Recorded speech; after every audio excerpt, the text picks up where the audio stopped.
Welcome back, Warhammer fans. Today, we're diving deep into a grim and visceral chapter of the Horus Heresy with The Purge Behind a Loyal Mask by Anthony Reynolds. This book, narrated by the incredible Jonathan Keeple, is a roller coaster of intense emotion and brutal action that you won't want to miss. If you're ready to explore the darker corners of the Warhammer universe, you're in the right place. Let's get started. Set in the turbulent year of 456008.M31 within the Perception System Ultramar, The Purge Behind a Loyal Mask opens with a harrowing scene that perfectly captures the book's raw intensity. We meet our protagonist, a legionary, in a nightmarish state, his body a melted ruin fused with his armor, barely clinging to life on the apothecarian slab. This vivid and gruesome imagery sets the stage for a tale that delves deep into the horrors of war and the fragility of human existence amidst the chaos of battle. In today's video, we'll dissect the brutal and gripping narrative of The Purge Behind a Loyal Mask, exploring key plot points and character developments. We'll provide an in-depth analysis of the major events, including spoiler-heavy discussions about the legionary's harrowing journey and the intense battles that define his fate. We'll also highlight the powerful narration by Jonathan Keeple, which adds a profound layer of immersion to the story. Get ready for a detailed and spoiler-filled review that uncovers the depths of Anthony Reynolds' dark and captivating novel. Don't forget to like, comment, and subscribe for more in-depth Warhammer book reviews and discussions. Chapter 1 opens with a recount of a devastating victory. The war for Perception Primus was technically won in 27 minutes when the Word-Bearer's fleet decimated the Ultramarine ships. However, the battle raged on for 163 more days, with the Word-Bearers systematically culling the remaining forces. The wreckage of the Ultramarines' fleet orbits the capital planet, marking the beginning of a brutal occupation. We are then introduced to Saw Talgrond, a formidable warrior and captain, traveling towards Terra. As his shuttle descends, he reflects on the transformation of the once majestic palace into a fortress. Talgrond, accompanied by his standard-bearer Aranith and master of Signal Dalek, walks through the aftermath of a fierce battle in the city of Massilia. They witness the destruction of vast libraries and databanks, filled with centuries of knowledge, now reduced to ashes. The chapter highlights the relentless and destructive nature of the Shadow Crusade. The Word-Bearer's quick and decisive victory demonstrates their tactical superiority and ruthlessness. Talgrond's reflection on the transformation of Terra's palace into a fortress symbolizes the shift from a place of governance and culture to a stronghold of war. The destruction of knowledge and history in Massilia underscores the cost of war, not just in lives, but in cultural heritage. One of the standout interactions is between Saw Talgrond and an Ultramarine Centurion. After witnessing the massacre and the destruction of valuable knowledge, Talgrond encounters the dying Centurion. Despite his grievous injuries, the Centurion attempts to reach for a weapon, embodying the resilience and determination of the Ultramarines. Their exchange is brief but powerful. "Ultramarine, why do you do this?" Talgrond, "Because I am ordered to." This dialogue encapsulates the cold, duty-bound nature of Talgrond and the tragic fate of the Ultramarines, who fight valiantly even in the face of inevitable defeat. Talgrond's respect for the enemy, despite his role in their destruction, adds a layer of complexity to his character. Chapter 2 begins with Chapter Master A. Costesimus of the Ultramarines' 17th chapter engaged in brutal combat against the Word-Bearers. Costesimus fights valiantly, killing enemy legionaries with both his sword and bolt pistol. The battle is chaotic, with visibility reduced by choking smoke and chemical fog, rendering advanced scanning equipment useless. Costesimus notes the gruesome reality of legionary-on-legionary combat, a concept previously unthinkable. As the battle devolves into a savage melee, we see the scale of the slaughter. Ultramarines and Word-Bearers alike are dying in droves. Costesimus witnesses his veterans fighting with desperate ferocity, each scene more brutal than the last. He reflects on the treachery of the Word-Bearers, feeling a mix of revulsion and grim resolve. His chapter highlights the horror of civil war within the Imperium, where brother fights against brother. The Ultramarines' struggle to hold their ground against overwhelming odds underscores their unwavering loyalty and determination. Costesimus's observations about the deficiencies in power armor and the need for tactical revisions reflect the evolving nature of warfare in the 31st millennium. The chapter's events also emphasize the psychological toll of the conflict, as Costesimus grapples with hatred and despair. A standout moment occurs when Costesimus encounters the Silent Company champion, Tillus Victorious, who fights masterfully but is ultimately killed by a stray bolt. Costesimus's reaction to Tillus's death reveals his deep-seated hatred for the Word-Bearers, a new and intense emotion for him. Another significant interaction is between Costesimus and his adjutant during a brief respite in the battle. The adjutant expresses doubt about their orders, to which Costesimus replies with grim determination, "May the Emperor forgive me." This exchange highlights the moral complexities and difficult decisions faced by the Ultramarines. Chapter 3 opens with Saw Talbrand reflecting on the Emperor's decree that has neutered the Imperium's most potent weapon against the warp, Psychers. Although he despises Psychers, he recognizes their necessity in the face of the powers unleashed by the Warmaster's allies.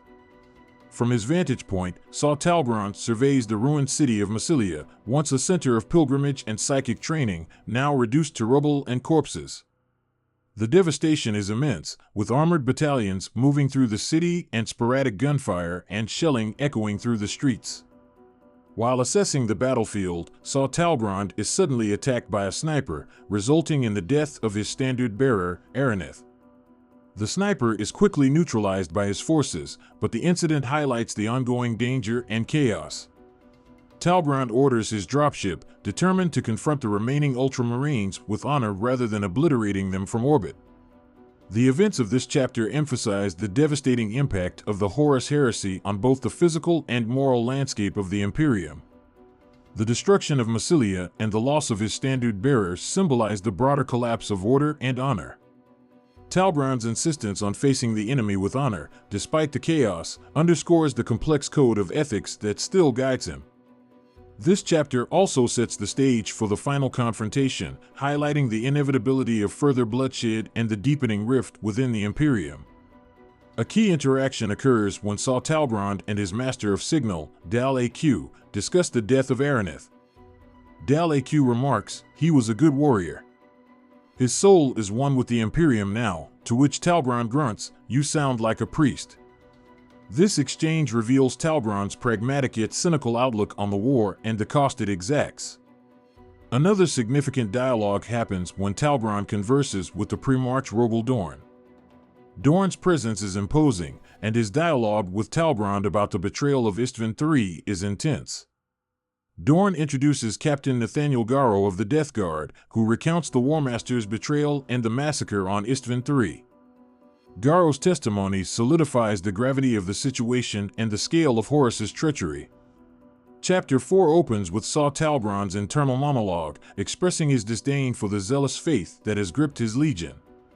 He resents the need for faith and meaning, seeing it as a weakness passed down from their Primarch, Lorgar Aurelian. Talbrand feels more kinship with the custodian Tiber Acanthes than with his own battle brothers. As Talbrand and his troops prepare for extraction from Massilia, they board a Stormbird for their next mission.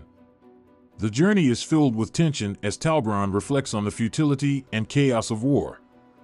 He observes the devastation below, from the ruins of Massilia to the scattered remains of Loyalist Titans.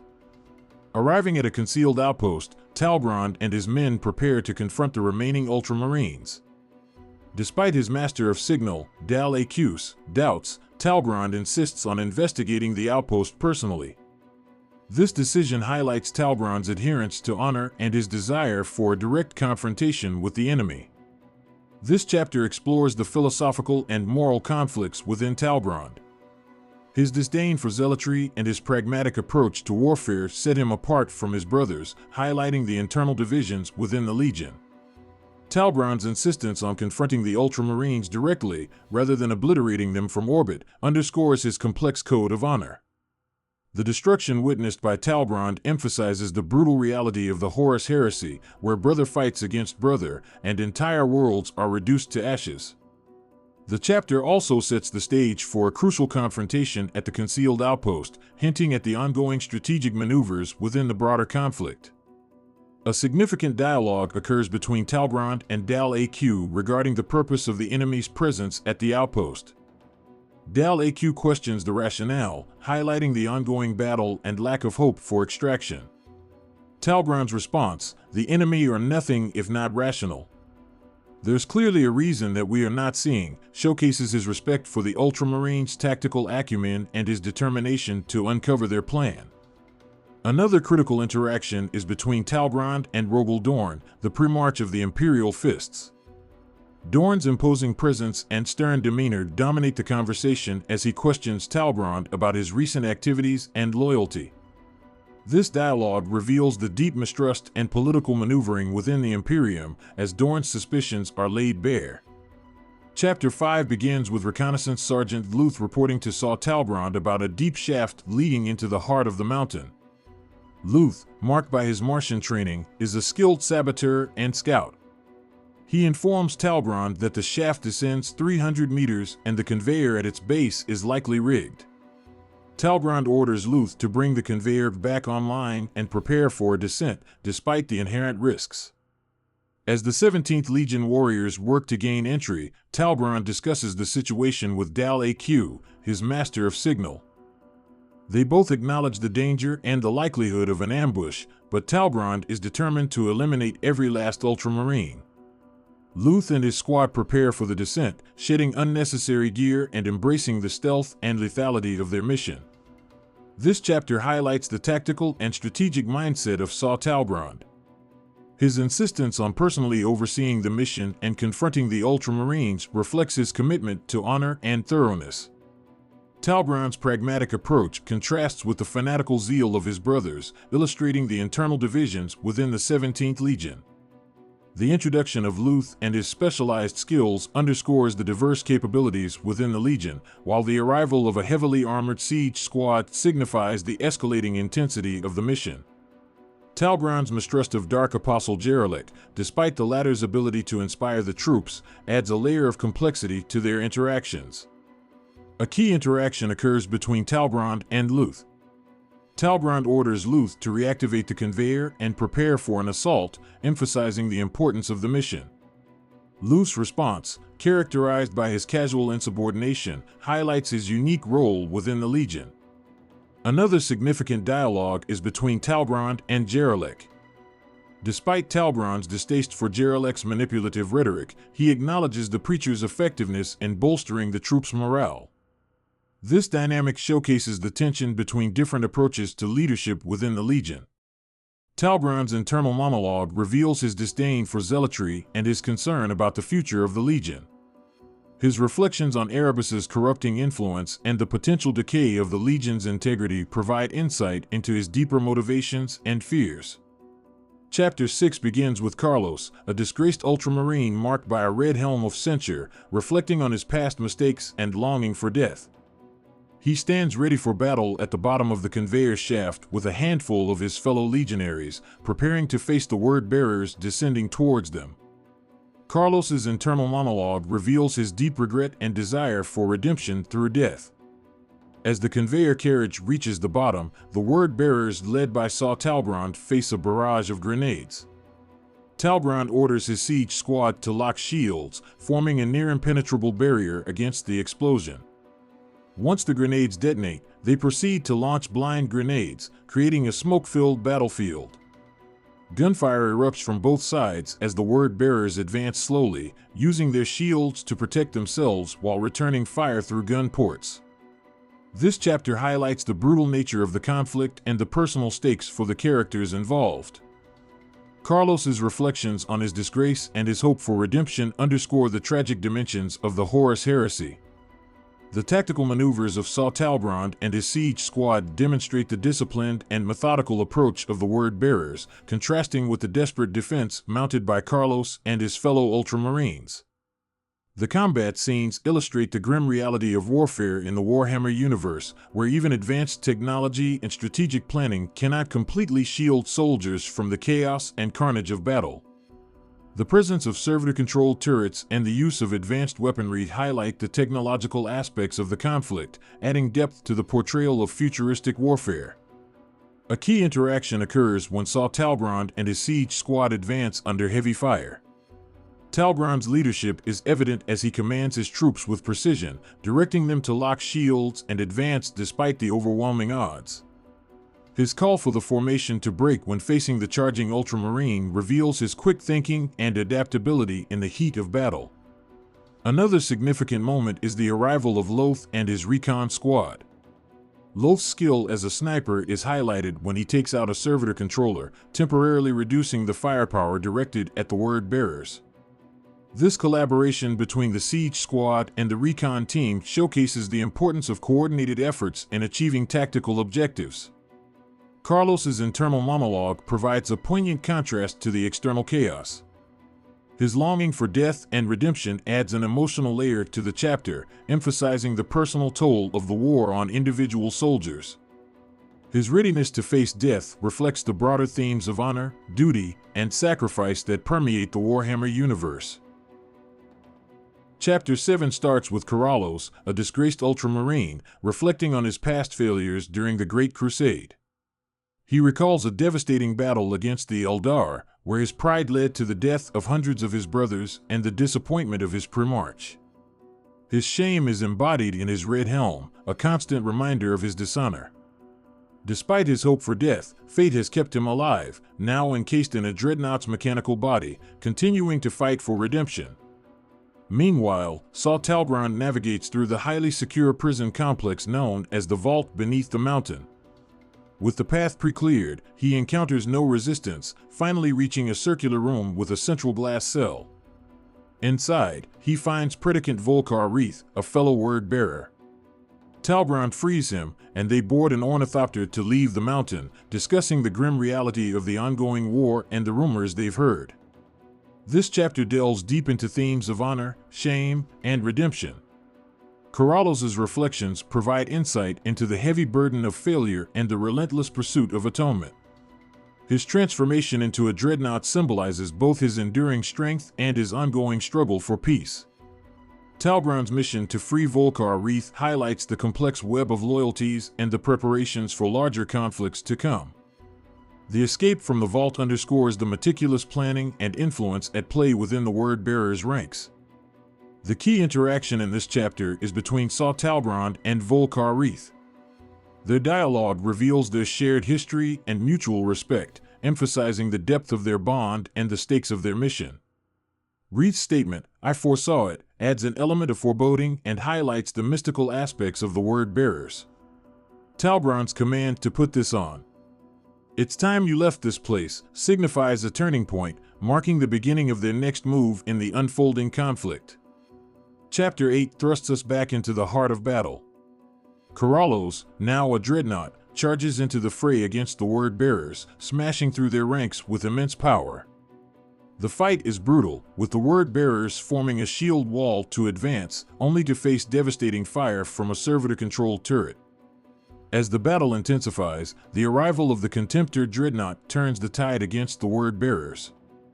The Contemptor wreaks havoc, killing several word-bearers and breaking their formation. Saul Talbrand and his forces struggle against the relentless onslaught, with Talbrand narrowly avoiding death multiple times. The timely arrival of 5 Cataphractii armored figures provides a much-needed reinforcement, allowing them to counter the Contemptor's assault. The chapter ends with Talbrand ordering his newly arrived reinforcements to take it down. The chapter emphasizes the relentless and brutal nature of the Horus Heresy. Carlos's rage and desire for redemption drive him to fight with unmatched ferocity. The introduction of the Contemptor dreadnought as a formidable opponent raises the stakes, showcasing the deadly technology and strategies employed in this war.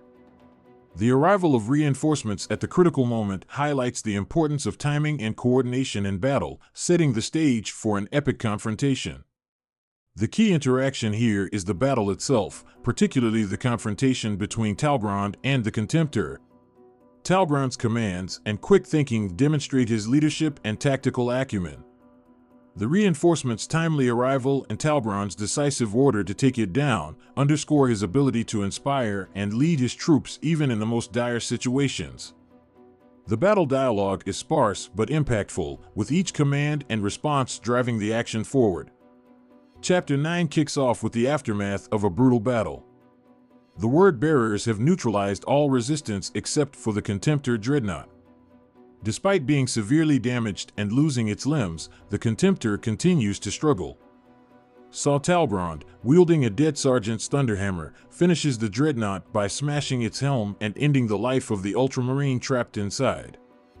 As they proceed, a lone Ultramarine with a red helm steps forward, his eyes blazing with white flames. This ominous encounter is interrupted by the appearance of Jerlek, the Dark Apostle, who has prepared everything for their next move. They find a room filled with stasis caskets containing Psycheers. The Dark Apostle reveals their plan. These Psycheers will power a ritual. This chapter deepens the themes of loyalty and betrayal. The fall of the Contemptor symbolizes the crumbling resistance of the Ultramarines.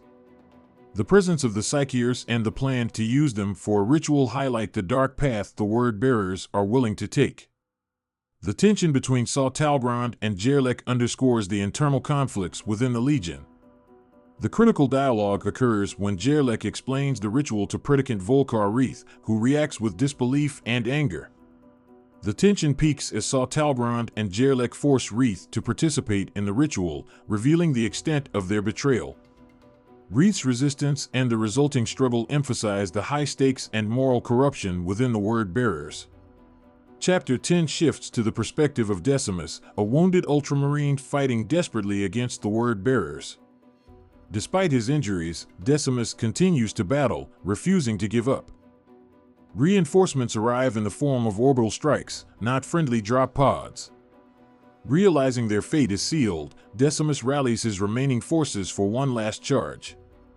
Simultaneously, Saw Talbrand and his forces struggle to escape the toxic chemical mist unleashed by the Ultramarines' orbital bombardment. They manage to reach the surface, but the world around them is burning. Jerlek suggests alternative, darker paths, but Saw Talbrand refuses, determined to face whatever comes. This chapter is crucial as it shows the desperate last stand of the Ultramarines and the lengths they will go to stop the word bearers. Decimus's final charge is a testament to their unyielding spirit. Meanwhile, Saw Talbrand's refusal to flee highlights his complex character, torn between his loyalty to his legion and his disdain for its current state. Decimus's rallying cry, for Ultramar, encapsulates the resolve and honor of the Ultramarines. On the other side, the dialogue between Saw Talbrand and Jerlek reveals their different philosophies. Jerlek's suggestion to flee through darker means and Talbrand's refusal showcases the internal moral battle within the word bearers. Chapter 11 begins with an ominous description of Phosphex, a horrific weapon deemed the most deplorable by Robert Gilliman. This destructive substance burns without needing oxygen and ignites even underwater, capable of burning through solid rock and the hardest ceramite. Known as living fire, crawling death, and ice fire, Phosphex expands rapidly, annihilating everything in its path. Designed to obliterate all life on a world, its residue renders land uninhabitable for millennia. In this chapter, 24 Talus-class missiles filled with Phosphex are launched from the Righteous Fury, targeting the surface of Percepton Primus. The payloads hit key strategic locations, including word-bearer extraction points, the city of Massilia, and active battlefields. The devastation is immediate and absolute, leading to the destruction of the Righteous Fury by the Sanctified Cruiser, but the damage to Percepton Primus is already done. Parallel to this planetary devastation, Saw Talbrand and his team perform a gruesome and dark ritual on Predicant Volkar Wreath. Jerlek, the Dark Apostle, extracts Wreath's primary heart and replaces it with a demonic entity, turning Wreath into a living weapon. The ritual is horrifying, involving deep cuts, arcane symbols, and dark incantations that push Wreath to the brink of death. Jerlek's methodical cruelty contrasts with Saw Talbrand's cold detachment, highlighting their embrace of the dark path. As Jerlek works, the narrative delves into the gruesome details of the procedure. Wreath's tongue is torn out, his body is inscribed with bloody symbols, and his heart is replaced with a demonic entity. The entity's presence is palpable, clawing at the edges of reality as it bonds with Wreath. This dark transformation is a testament to the word-bearer's willingness to sacrifice everything for their cause. During the ritual, Saul Talbrand and Jerlek discuss their plans and the strategic decisions they've made. The conversation reveals the word-bearer's meticulous preparations, including sabotaging the psychic levies to create chaos and blind the enemy. They reflect on the disappointment of being sent away from Terra by Dorn, but resolve to continue their mission with the same ruthless efficiency. The dialogue showcases their unwavering dedication to their Primarch and their willingness to commit atrocities for victory. The chapter concludes with the ritual's completion. Reith's heart starts beating again, now infused with dark power.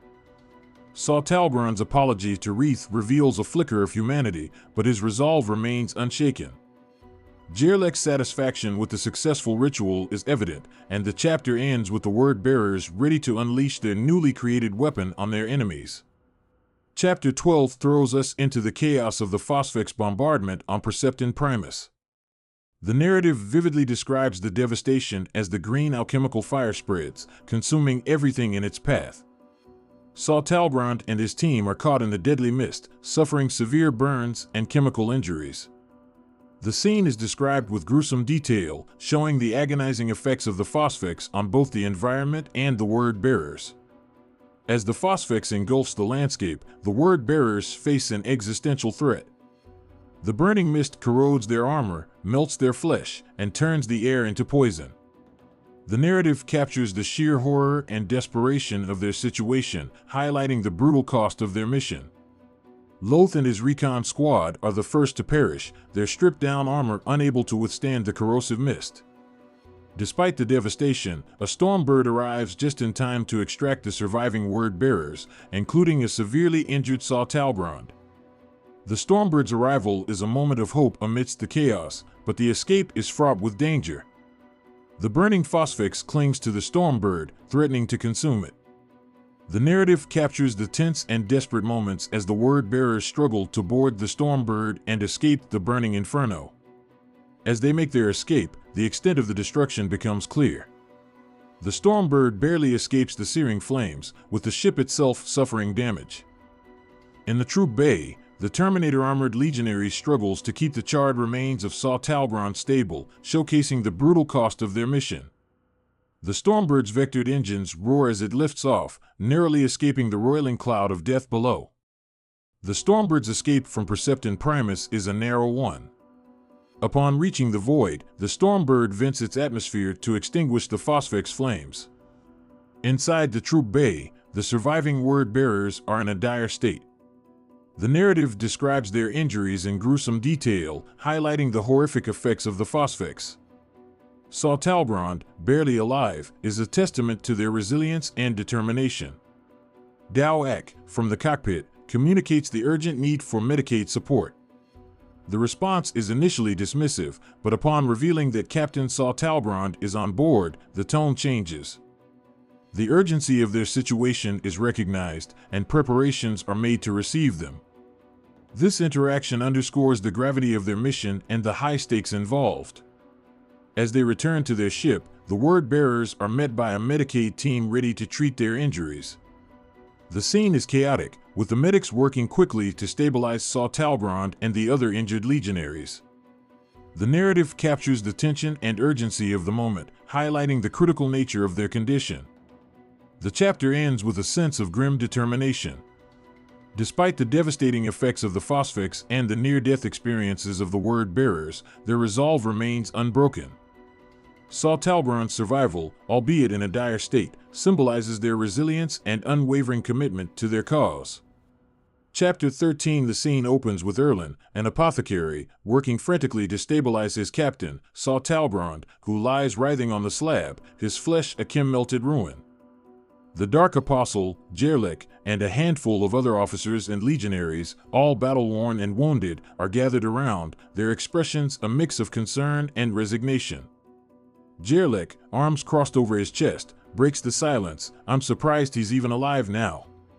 Erlen glances at his patient, shaking his head in disbelief. "I was surprised that he was alive when he got here." "But can you save him?" Jerlek presses. Erlen's gaze hardens as he looks down at the comatose captain. "No," he says bluntly, the weight of the situation heavy in his voice. Then his fate is in the gods' hands, Jerlek replies, a note of finality in his tone. The narrative shifts to a haunting flashback where Saw Talbrand recalls the grim fate of Volkar Wreath, the predicant whose body now serves as a vessel for a demonic entity. Wreath had been cruelly prepared for his role, his eyes stitched open, his body wedged into a tight, dark oubliette beneath a heavy stone altar. Saw Talbrand reflects on the horror and necessity of these actions, the darkness pressing in around him as he remembers the sight of Wreath's wide, blood-infused eyes staring back at him. In this oppressive darkness, Talbrand feels a chilling presence and hears maddening whispers. The entity within Wreath stirs, its demonic tendrils probing and burrowing into Talbrand's own flesh. He describes the sensation as both invasive and strangely intimate, the tendrils bonding with him, making him part of the demonic host. "I'm sorry," Talbrand murmurs to Wreath, knowing the predicant's flesh is no longer his own. "This was not the way I'd hoped it would be. But it is necessary. When the time comes, the palace must be breached. Anything to further that goal must be done." As the tendrils retract, dragging Talbrand further into Wreath's body, he feels the pull of the warp, a roiling nightmare realm filled with monstrous eyes and demonic sentience. He struggles against the demonic force, but is inexorably drawn into the abyss, feeling the crushing weight of otherworldly attention upon him. The narrative snaps back to the present with Talbrand on the surgical slab. His body, ravaged by phosphex flames, is being dismantled and reassembled by Erlen. The apothecary and his team work with grim determination, but Talbrand's vital signs are failing. Despite their best efforts, Talbrand dies once more on the table. Erlen steps back, covered in blood, and addresses the gathered legionaries. It was always unlikely that he'd survive. He glances at another wounded legionary nearby, identifying him as Sergeant Kalbata, the one who had brought Talbrand in. Dowek, the master of signal, looks on in despair. "I thought I'd saved him," he murmurs, before walking away, head bowed. As the other legionaries leave, Jerlek remains, staring intently at Talbrand's corpse. He notices a twitch, then another, and feels the touch of the warp seeping from the body. Talbrand's mutilated face twists, his jaw working silently, and Jerlek calls for the apothecary. He's alive. Talbrand's eyes, empty and bloodied, lock onto Jerlek. "How here is it?" he croaks, his voice a ragged whisper. Jerlek drops to his knees, awe and fear in his eyes. "What of him, brother?" Talbrand's voice is barely audible. "He lifted me from the darkness. I saw them. The gods," he breathes, his words hanging heavy in the air, a chilling revelation of his encounter in the warp. In summary, the story unfolds against the backdrop of a tumultuous war in the Warhammer universe, focusing on the conflict between the Word-bearers and the Ultramarines. It delves into themes of betrayal, redemption, and the corrupting influence of power and chaos. The story revolves around the key characters, including Captain Sor Talbrand of the Word-bearers, the Dark Apostle Jerlek, and the disgraced Ultramarine Karalos. Themes of betrayal and redemption are prevalent as the characters navigate their loyalties and personal demons amidst the chaos of war. The corrupting influence of chaos and the relentless pursuit of power drive the narrative forward. The setting alternates between the harsh, war-torn landscapes of Percepton Primus and the claustrophobic confines of the Word-bearers' strongholds. The characters are driven by a mix of personal vendettas, loyalty to their legions, and the corrupting influence of chaos. Talbrand's internal conflict between duty and morality, Jerlek's manipulative zealotry, and Karalos' quest for redemption are central to the narrative. The story concludes with the devastating impact of the Phosphex bombardment, leaving the fate of many characters uncertain. Talbrand's transformation and his final vision of the gods suggest a future where the Word-bearers' corruption deepens. The narrative leaves open questions about the ultimate fate of Talbrand, the extent of the Word-bearers' plans, and the potential repercussions of the Ultramarines' desperate actions. In summary, the story weaves a complex tale of war, betrayal, and the corrupting power of chaos. It explores the moral ambiguities faced by its characters and sets the stage for further conflicts in the Warhammer universe. The themes of redemption and damnation, set against a backdrop of relentless warfare, create a compelling narrative that resonates with the larger mythos of the series. Thank you for joining us on this epic journey through the grim darkness of the 41st millennium. We hope you were captivated by the tales of valor, betrayal, and the relentless struggle for survival. In the Warhammer universe, the battle never truly ends, and neither does the story. Be sure to subscribe and follow us for more thrilling adventures. Your support keeps the fire of the Imperium burning bright. Until next time, remember, in the grim darkness of the far future, there is only war.